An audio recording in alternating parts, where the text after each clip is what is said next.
handa ka na ba sa Halalan 2010?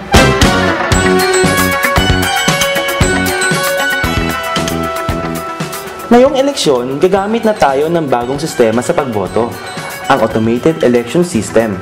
Ito ang unang beses kung saan gagamit na ang COMELEC ng mga computer sa pagbilang at pagkanbas sa halalan. Kahit na ito isang panibagong paraan, simple at madali lamang ang aktwal na pagboto. Manual o mano-mano pa rin ang pagpili. Ang computerized lamang ay ang bilangan. Sa araw ng eleksyon, pumunta sa presinto kung saan kayo nakarehistro. Ikaw ba'y first-time voter? Dalhin ang isang valid ID. Ang mga valid ID na tatanggapin ng COMELEC ay ang SSS ID, GSIS ID, passport, driver's license, postal ID, OWA ID, senior citizen card, Siemens book, at NBI clearance. Para sa mga dati nang bumoboto, sapat na ang inyong voter's ID. Mas maiging makapagdala rin ng listahan ng mga napiling kandidato at party list upang magsilbing gabay sa inyong pagpili.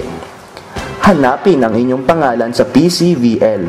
Ang mga pangalan ng mga botante ay nakapaskil sa presinto at sasabihin dito kung saan ka dapat bumoto.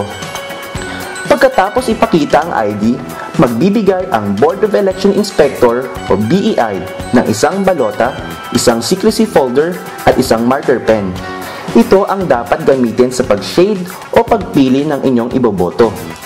Ang bawat botante ay bibigyan lamang ng isang balota kaya't iwasang magkamali.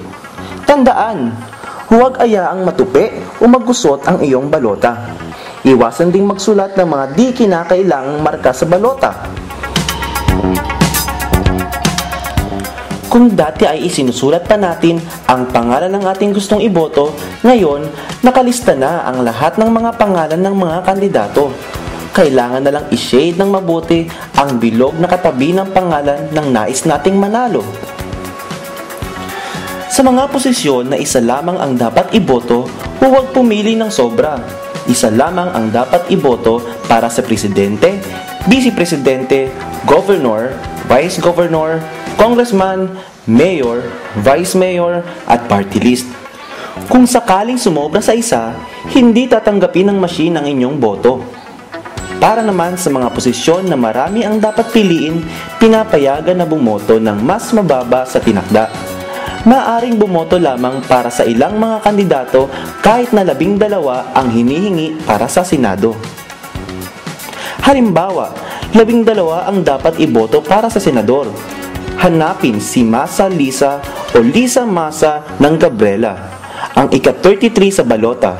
I-shade ang bilog na katapat ng number 33. Sunod namang hanapin si Ocampo Saturnino o Satur na ika-37 sa balota. I-shade rin ang bilog na katabi ng kanyang pangalan. Dalawa ang may apelyidong Ocampo na tumatakbo para sa Senado. Tiyakin na ang bilog sa tapat ng number 37 ang ma-shade. Tandaan, siguraduhin maayos ang pagkakashade ng bilog. Dapat buong buo.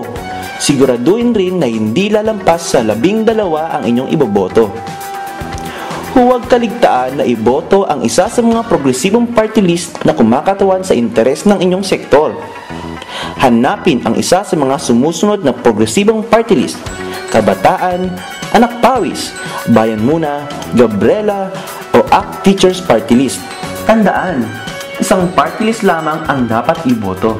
Sa mga kababaihan, isa lamang ang dapat iboto. Ang tagapagtanggol ng kababaihan, iboto ang Gabriela Party List. Ito ay ika-147 sa inyong balota. I-review ang inyong balota kung mayroong nakalimutang iboto. Kung tapos na, tayo mismo at hindi ang BEI ang maglalagay ng balota sa tinatawag na PCOS machine. 4 na beses lang pwedeng ipasok ang balota sa PCOS machine. Kung natupi, nadumihan o nalagyan ng marka ay maaaring hindi na ito tanggapin. Pagkatapos nito ay lalagyan na lamang ng BEI ng indelible ink ang inyong daliri bilang patunay sa iyong pagboto. Kailangan ring maglagay ng thumb mark sa balota. Tapos na! Maaari na tayong umalis sa presinto. Pero hindi pa dito nagtatapos ang ating tungkulin. Kailangan rin nating bantayan ang inyong boto. Maging mapagmatsyag sa mga irregularidad sa eleksyon at iba pang forma ng pandaraya. Dito natin mas mapapangalagaan ang ating mga karapatan. Upang mabilis na mai-report at mailantad ang mga irregularidad at pandaraya sa eleksyon, mag-text sa Makabayan Hotline 0939-8054272. Suportahan natin ang makabayang tambalan ni Lisa Masa at Satur Ocampo sa Senado. Mahalaga ang iyong boto. Iboto ang mga tunay na kumakatawan ng inyong interes sa Senado at Kongreso.